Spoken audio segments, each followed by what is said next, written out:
Welcome to ACT's What's News Roundup. And this week we're just going to be thinking very briefly about one particular story, the story that Bridget Phillipson, our Education Secretary, wrote in a letter to all school leaders that all schools in England should be phone-free for the entire school day. Schools are advised not to let students use phones as calculators or for any research, and teachers shouldn't be using phones in front of students either. Ofsted will be inspecting the schools on implementation of these policies, and teachers are responding to this in different ways and in varying degrees of delight and perhaps concern. So I'm here joined by Sam Brown and David Smith of Fulham Boys School. Now, your school banned smartphones well before any national guidance has shifted. So what do you think of this letter that I assume you received this week? Yeah, so I think all conversations around smartphones in schools are good conversations. I think the more that we talk about it, the more people are understanding actually that there are issues, and those issues aren't going to go away unless we do something. I would say that the latest guidance from the government has gone a little bit further than what it was previously, but it hasn't gone far enough. From our perspective, the question is, should young people be having smartphones? Not, you can bring them to school, but please make sure they're locked away. My fear is that there would end up being a national contract with companies like Yonder, where schools are having to pay tens of thousands of pounds to lock phones away because the belief is that children need a phone, but they don't need a phone. Oh, so Kate, so you think it's a bit of a racket then, perhaps? Yeah, I think obviously it's good that ultimately, if you could choose, if you had to choose whether they use it in school or not use it in school, I'd rather children didn't have phones in school. But I think there's a bigger moral piece here. Should they be having a phone at all? If children know they've got to lock a phone away in school, what they're being taught is you have to have a phone in order to bring it to school because it's part of the equipment list or you're being instructed to do it. And I think we need to take that narrative away. Okay. So our school as it is says that they can't bring them in. So if we find them in a bag and they're off, we still take them for 6 weeks. So that means they don't have them on the train on the way to school or walking to school or anything like that. I think the other thing that it made me think when the letter came out is just a reminder that I think the government is trying to get on top of it. And that bit in 1 Timothy 2 where Paul urges that prayers, intercessions, thanksgivings be made for all people, for kings, all who are in high positions, that we may lead a peaceful and quiet life, godly and dignified in every way. I think the online world and phones and social media is a really, really difficult thing for government to get hold of. And they didn't really start all of this. And I think, I think this letter is moving in the right direction. I don't think it goes far enough.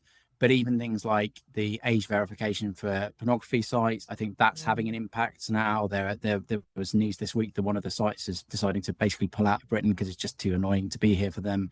And I think it's important for us to pray for the Education Secretary, pray for the government as they do try to do things in a good way, because I think a lot of them are trying to do it. I just think it's really hard, and I think we are behind where we should be on it. Absolutely. And I know as Christian leaders, you feel that there is a particular moral or theological dimension to decisions about technology in school. Can you tell me then what impact it's made and why you think there's particularly a Christian mandate to approach smartphones in that way? Yeah, if I just talk about kind of the Christian foundations, I think, for our school, and then maybe Dave can talk about some of the impact we've seen. But we've introduced character development this year alongside RSE and PSHCE, and we're thinking a lot about character and going back a lot to the book of Proverbs with boys and with staff. And I think there's 2 or 3 things that come out of that. So Proverbs 25, we were looking at this as an SLC this week in our Bible reflection. Proverbs 25 says, like a city whose walls are broken through is a person who lacks self-control. And I think for our boys, the students at our school, I think having phones and access to the internet, it is like a wall that's just broken down.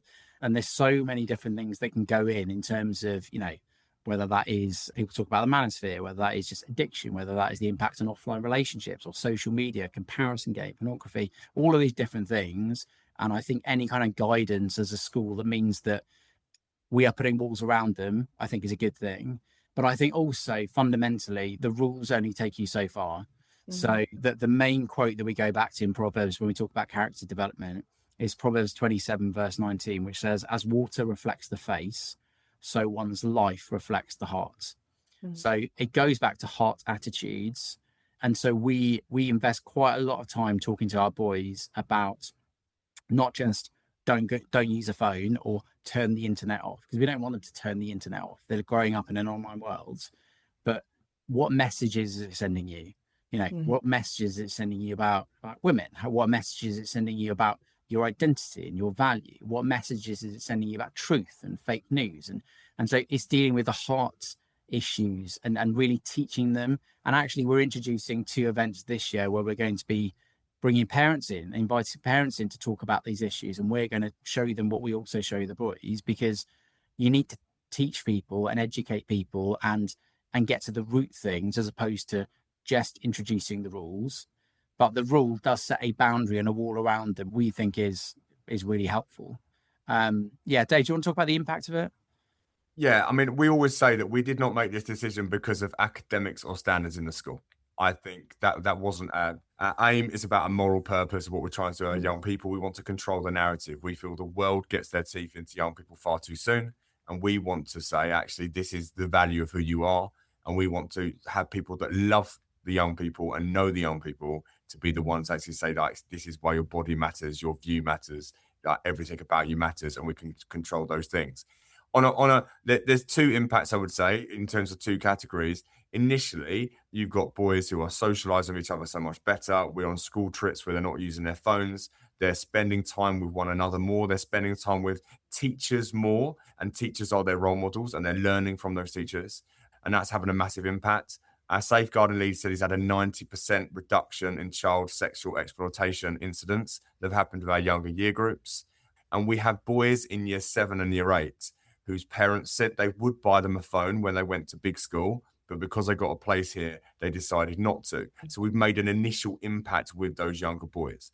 But what excites me more than any of that is that when we talk to our boys and we say, when you're fathers, we're always talking about what you're going to be like when you're a dad. When you're a father and you have a son or a daughter, what age will you give them a phone? And every single boy I ask, he always gives an age later than when they got a phone. And most of them say 16. And this is about generational change. We want to impact young people for the future and for their children's future. And that's what really excites me.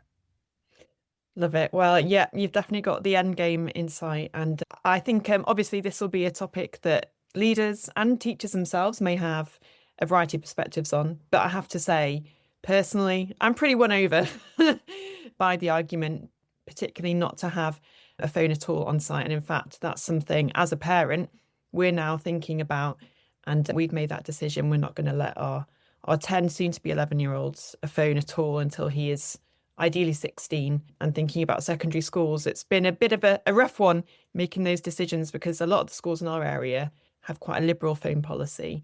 But I just want to say thank you. And obviously, if other folks in ACT or in the teaching community, particularly the Christian teaching community, have a perspective, we'd love to hear what you think. Thanks, guys. Thank you.